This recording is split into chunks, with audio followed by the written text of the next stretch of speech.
Saya Ahmad Nuryadin, cerita aku Jumat 18 Juni tahun 2021. Subuh, aku belum tidur dari malam karena menulis. Kusempatkan sholat witir 3 rakaat, kemudian aku rebahkan badanku. Pikiranku cukup tenang, perasaanku, suasana hati cukup nyaman, dan aku terlelap. Pagi aku bangun agak kesiangan, ku segerakan sholat subuh. Lalu adikku Vira mau diantar ke SD Laya Muhammadiyah, tempat mengajarnya sebagai guru bantu dalam program mahasiswa mengajar.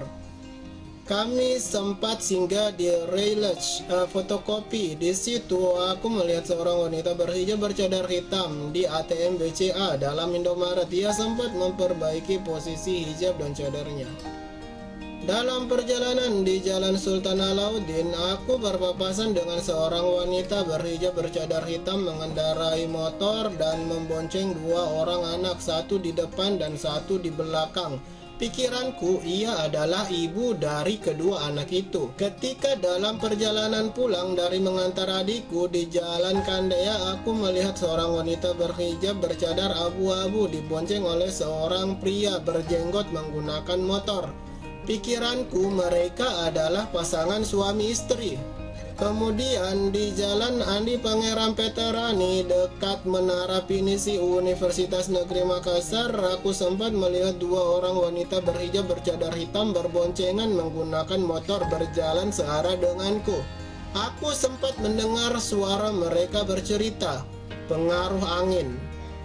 Aku percepat laju motor ku kendarai. Kemudian di Jalan Andi Pangeran Peterani, aku melihat wanita berhijab dan bercadar hitam naik ke angkutan kota PT Merah jurusan Sungguh Minasa, Kabupaten Goa. Di ujung Jalan Talasalapang, aku melihat seorang wanita berhijab bercadar hitam menggunakan kacamata sedang berdiri sambil menelepon. Sempat aku dengar suaranya samar-samar. Pengaruh angin. Kemudian di depan Yota Jalan Talasalapang, aku melihat seorang wanita berhijab ungu bercadar hitam duduk di atas motor, kemudian memundurkannya dan hendak berjalan. Sesampainya di rumah, aku pindahkan pot tanaman yang dijemur ke dalam rumah dan menyiram beberapa bibit tanaman yang aku uji coba. Setelah itu aku buat coklat hangat, kemudian sarapan dan menulis hingga waktu sholat Jumat. Aku mandi sunnah lalu berangkat ke Masjid Darul Mutakin. Siangnya matahari cukup terik dan ibuku menelepon minta dijemput di Jalan Hertasning depan supermarket. Saya gunakan jaket, celana jeans, kacamata, dan masker. Dalam perjalanan pulang dari menjemput ibuku, aku melihat seorang wanita berhijab bercadar hitam mengendarai motor sendiri berpapasan denganku di Jalan Talasalapang. Sore aku buat coklat hangat, kemudian tak lama setelah itu azan maghrib berkumandang. Aku pergi sholat dan setelah coklat hangatku kutaruh di atas meja. Setelah sholat aku minum coklatku dan setelah habis kulihat di dalam gelas anak cicak mati. Aku segera turun buka kulkas dan minum air dingin banyak-banyak untuk membantu sterilisasi jika terdapat bakteri atau virus yang terdapat pada anak cicak itu, serta menghilangkan rasa enek kurang enak seperti pengen muntah. Aku sedikit merinding, untung tidak sampai muntah.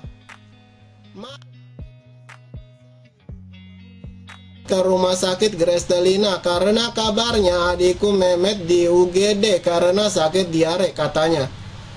Pada saat di perjalanan ke rumah sakit Grestelina di Jalan Hertasning, aku beriringan dengan seorang laki-laki membonceng seorang wanita berhijab dan bercadar hitam. Di pikiranku, mereka adalah pasangan suami istri. Ia berbelok, berbalik, putar arah. Sesampainya di rumah sakit Grestelina, aku masuk sebentar, kemudian keluar ke pedestrian berdiri sambil menunggu ibu.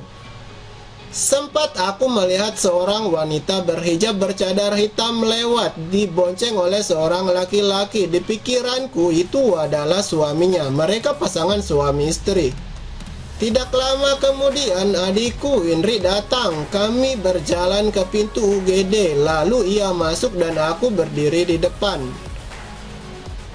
Aku merasakan perpindahan dimensi. Tidak lama kemudian seorang wanita berhijab bercadar keluar dari pintu.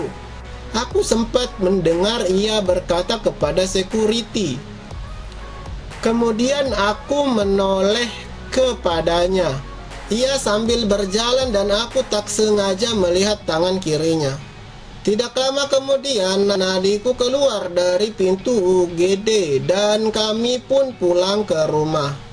Dan aku lanjutkan menulis hingga subuh. Ketika aku mengantuk, kuhentikan aktivitasku. Kemudian kurebahkan badanku setelah ganti pakaian buat tidur dan aku pun terlelap. Demikianlah video saya kali ini. Semoga bermanfaat untuk diri saya pribadi dan khalayak. Subscribe channel saya Ahmad Nuryadin. Terima kasih. Sampai jumpa di video-video saya berikutnya.